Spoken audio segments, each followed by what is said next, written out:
Hello everybody, this is Arun Kumar. Welcome to the conceptual GS. तो जो हमारी क्लास 6 ज्योग्राफी की सीरीज चली थी, जिसमें से हमने first chapter, second and third chapter को कंप्लीट कर लिया था, तो आज की हम इस वीडियो में फोर्थ चैप्टर को कंप्लीट करेंगे, जो हमारा चैप्टर है मैप यानी मानचित्र। तो चलिए फिर वीडियो को आगे कंटिन्यू करते हैं। तो इससे पहले हमने क्लास में समझा था यानी ग्लोब क्या होता है। तो ग्लोब को जब हम पढ़ रहे थे, ग्लोब की हमने कुछ सीमाएं भी देखी थी, यानी ग्लोब पर हर चीज़ को हम नहीं देखा जा सकता है। जब हमें पूरी पृथ्वी का अध्ययन करना होता है, यानी पूरी पृथ्वी को हमें एक साथ देखना होता है, तो उसमें क्या होता है, हम ग्लोब को आसानी से देख सकते हैं। ग्लोब में हम ओशियन देख सकते हैं, यानी कंट्री देख सकते हैं, लेकिन कुछ चीज़ें डिटेल की जाननी हो तो उन पर नहीं देख सकते हैं।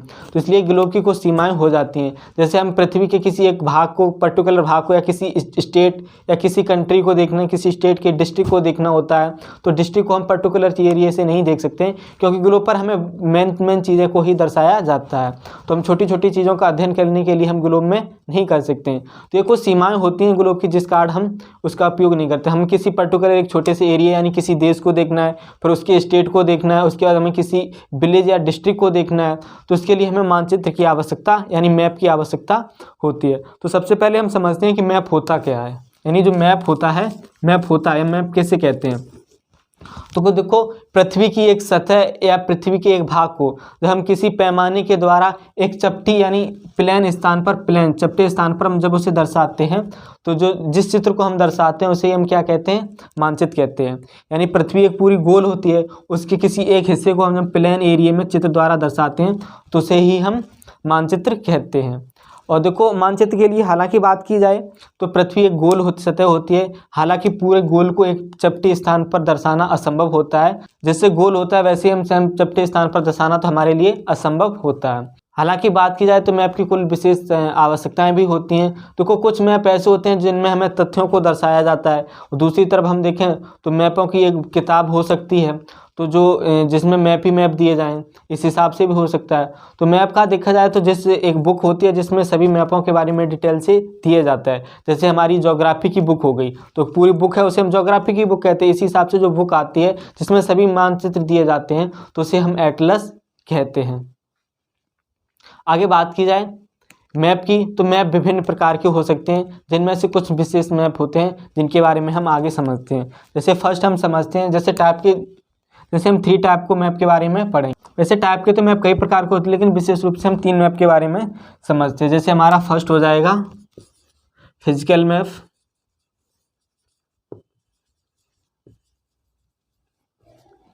जिसे हम भौतिक मानचित्र भी कहते हैं। भौतिक मानचित्र हम समझते हैं कि फिजिकल मैप होता क्या है। देखो, ऐसा मैप जिसमें हमें क्या दिखाया जाए, जिसमें हमें माउंटेन देखने को मिलते हैं, रिवर देखने को मिलती हैं, प्लेट्यू देखने को मिलते हैं, प्लेन्स देखने को मिलते हैं, ओशियंस देखने को मिलते हैं। इन सभी को जो दर्शाया जाता है इस मैप को हम क्या कहते हैं, फिजिकल मैप कहते हैं। तो जैसे एग्जाम्पल में हम लिख भी लेते हैं, जैसे हमारा हो गया माउंटेन,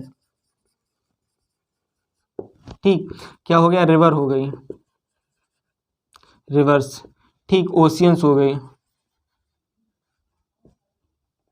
ओशियंस हो गए, प्लेन्स हो गए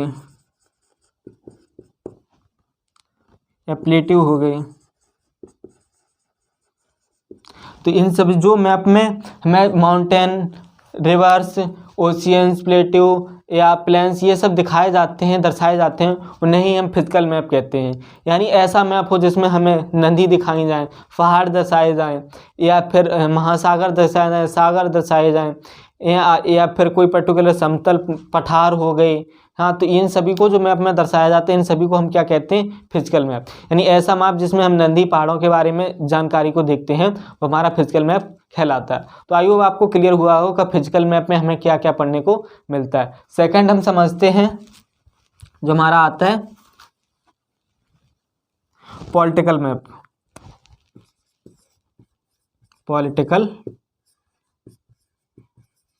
पॉलिटिकल मैप यानी राजनीतिक मानचित्र, इसे समझते हैं। यानी पॉलिटिक मानचित्र कैसा होता है, ये राजनीतिक होता है। आगे हम समझते हैं कि राजनीतिक यानी पॉलिटिकल मैप कैसा होता है। तो इसमें देखो ऐसा मैप जिसमें हमें क्या देखने को मिले, एक कंट्री को दर्शाया जाता है, कंट्री, उसके बाद हम स्टेट को पढ़ते हैं, स्टेट के बाद विलेज होते हैं, विलेज के बाद डिस्ट्रिक्ट। तो मतलब जिस मैप में हमें क्या देखने को मिले, एग्जाम्पल में हम जैसे इसके समझ लेते हैं, कंट्री होगा, country comma state comma district, ठीक, कॉमा विलेज। तो कोई ऐसे मैप जिसमें क्या हो, कंट्री को दर्शाया जाए, स्टेट को दर्शाया जाए, डिस्ट्रिक्ट दर्शाए जाए, यानी विलेज देखने को मिले, तो जिनमें हम इन चारों को दर्शाया जाता है वो हमारे कैसे मैप कहला जाते हैं, राजनीतिक मैप कहलाते हैं, जिसमें हमें स्टेट, कैपिटल, ये सभी हमें देखने को मिलते हैं। तो आई होप आपको ये भी क्लियर हुआ होगा कि राजनीतिक मैप में हम किन किन चीज़ों को पढ़ते हैं। तो ऐसा मानचित्र जिसमें हमें स्टेट, कंट्री, विलेज, डिस्ट्रिक्ट ये सभी दर्शाए जाते हैं वो हमारे मैप राजनीतिक मैप कहलाते हैं। तो आई होप आपको यहाँ तक भी ये भी क्लियर हुआ होगा। तो हमने अभी तक 2 मैप जाने, आगे हम थर्ड मैप के बारे में देखते हैं। तो जो हमारा थर्ड मैप रहेगा, हम अपना थर्ड मैप देखते हैं।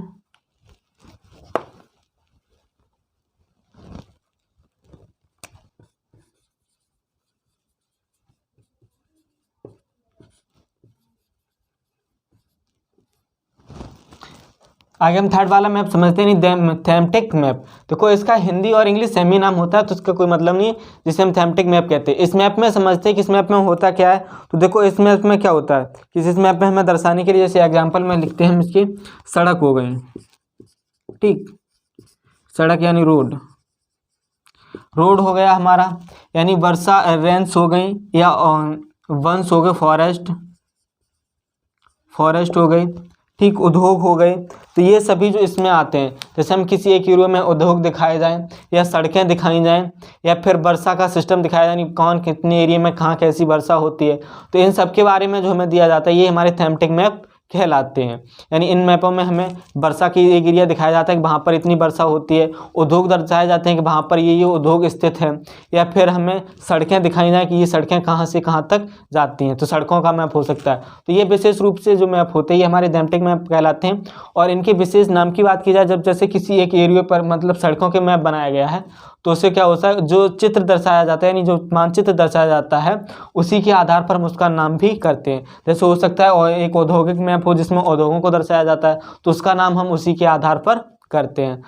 आई होप आपको यहाँ तक क्लियर हुआ होता है। तो हम समझते हैं आज की इस वीडियो में हमने पढ़ा क्या था। सबसे पहले हमने समझा था कि मैप होता क्या है और मैप क्यों जरूरी है, यानी हम ग्लोब पढ़ते हैं तो मैप की क्या आवश्यकता होती है। तो हमने ये भी जाना कि मैप हमें क्यों आवश्यक होता है। उसके बाद सेकंड पॉइंट हमने ये समझा कि मानचित्र होता क्या है। उसके बाद हमने टाइप देखे कि कितने टाइप के मानचित्र होते हैं और मानचित्रों में हमें कौन कौन से दिया जाता है, जिसमें हमारे 3 मैप थे। फर्स्ट हमने फिजिकल पढ़ा था, फर्स्ट हमने फिजिकल पढ़ा था, सेकंड पॉलिटिकल और थर्ड ये थैमेटिक मैप था। यही 3 मुख्य रूप से मैप होते हैं। थैमेटिक मैप में क्या होता है कि जिनके आधार पर हमें दर्शाया जाता है, जिन चीज़ों का दर्शाया जाता है उन्हीं के आधार पर हम उनका नामकरण भी करते हैं। तो आई होप आपको यहाँ तक क्लियर हुआ होगा कि मैप क्या होता है और मैप क्यों आवश्यक होता है। ठीक, हम ग्लोब की अपेक्षा मैप क्यों करते हैं, क्योंकि ग्लोब पर हम पूरे जब पृथ्वी का अध्ययन करना होता है तो हम मैप यूज, जब हमें पूरी पृथ्वी का अध्ययन करना होता है तो हम मैप यूज, जब हमें पूरी पृथ्वी का अध्ययन करना होता है तो हम ग्लोब हमारे लिए सरल हो सकता है। लेकिन जब हम किसी एक पर्टिकुलर एरिया को लेकर के जाते हैं तो उसका हमें जानकारी ग्लोब पर प्राप्त करना मुश्किल हो जाती है। तो जिस कारण हम मैप को हम अच्छे आसानी से यूज में लाते हैं और मैप हमारे लिए उपयोगी भी होता है। आज की इस वीडियो में इतना ही, फिर कल मिलेंगे एक नए वीडियो के साथ। आज की इस वीडियो में जुड़ने के लिए आप सभी का बहुत बहुत धन्यवाद।